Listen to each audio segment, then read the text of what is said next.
Dead witches get dragged to hell. It is what it is.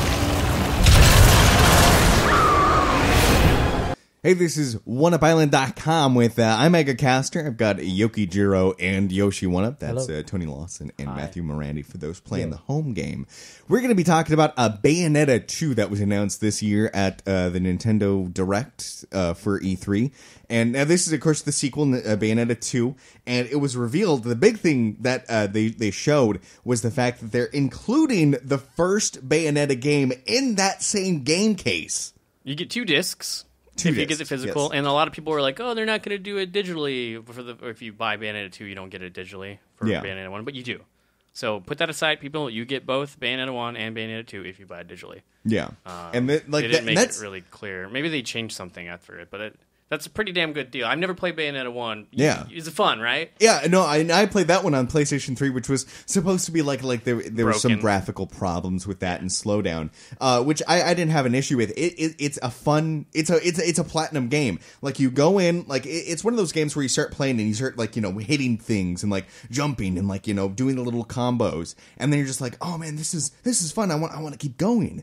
And, even as like the difficulty got higher and I'd have to redo some parts, like the controls fit perfect, which is perfect, especially for a beat 'em up game like this, because it's a little it's not as intensive. The combos aren't intensive as like a fighting game, but you still feel great when you pull one off. You're like, oh man, I got that hair leg to fall down, and then like a little a hair punch or whatever, and you're like, yes, I did it. And then, like as you go on and beat the bosses and stuff and sort of figured them out. Yeah, I played it and I don't I played the second one and I didn't know what was going on. Yeah, no, it's a beat 'em up, so it is sort of like Devil May Cry type of stuff. God of War, because it's made by the same guy. God of War is a lot slower. So it's like quick time event, beat 'em up. But you get to look at a chick the whole time. Yeah, and she's like with this gigantic mutant legs. Yeah, she's like this. But she's sexy.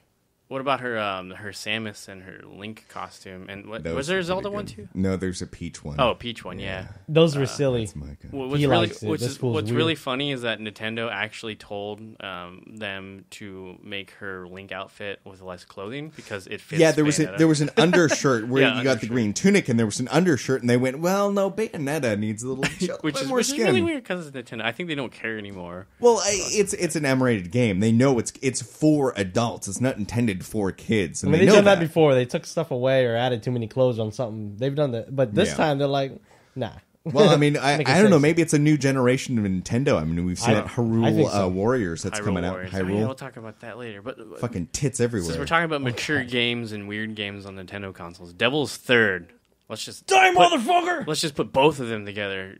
I know nothing about that game. I missed when they announced it, so I don't know anything about it. So it was a game. The ex guy from the Ninja Gaiden. Yeah. So his game that was going to be face.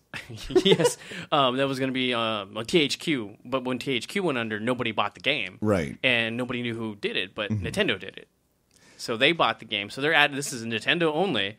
And it's a mature game like Bayonetta with boobs and all that fun stuff. And then the guy with tattoos on his arms. But it's very very campy and it looks very not. And it's sort of like a Ninja Gaiden beat 'em up, sort of slash 'em up sort slasher, of thing. But it's a shooter too. It's really weird because you shoot in first person and you use a sword too. It's really weird. So you switch between the two, sort of like a Jedi Knight 2. Yeah. So no. Yeah, Jedi Knight 2. Jedi Outcast is when you sort of switch between the two. Because I remember the first Jedi Knight, you stayed in the first person no matter what.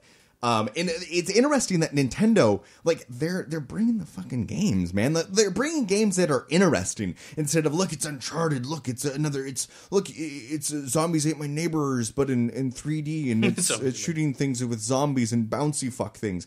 Like, Sony and Microsoft brought a bunch of games I don't give a shit about. Like, oh, it's another Assassin's Creed. I never played any of them. Nintendo bringing franchises that weren't ever going to survive, like Bayonetta 2. Mm-hmm. They weren't going to make another one. They didn't sell that great. And then thanks Sega. Yeah, and then Devil's Third just kind of came out of nowhere, and you're like, oh, okay. But I didn't get to play Devil's Third. Played Bayonetta 2. I do want to play the first one, which is why it's awesome that it's coming with it. Yeah, like this is like if a lot of people were on the fence, like, I don't know if I want to get Bayonetta 2 because, well, I haven't played one, or it's on a Nintendo console. So now, you have to buy it now, even if you don't have a Wii U. Yeah, so they don't have an excuse. And what's cool is that the port is 60 frames per second. Mm-hmm. It's based on the Xbox 360 version. The good version. The good version, and it's based. Kayama is actually it was in studio with like a side studio helping them, so it wasn't just. They just didn't give it to some people who don't care. Yeah, poured it out and like it ended up being shit. And it's shitty. And so now what we're gonna have too is we're gonna have the definitive version of Bayonetta is gonna be on the Wii U. Like you're gonna want to rebuy. You're gonna want to buy Bayonetta 2 just to also get the best version of Bayonetta 1. Just think about that. Bayonetta on the Wii U. Man, it's gonna be weird. And only exclusive on the Wii U. Wow. I like that word, exclusive. I hate it. Except for when it's on a console, I don't want like a scale bound. Yeah, that's kind of sad. Thanks, Keola. But yeah, Bayonetta 2 and The Devil's Third. We're looking forward to it. Maybe we'll play it. 1, 2, 3. There we go. Oh yeah, Devil's Third. Okay, that's stupid. Yes, we're done.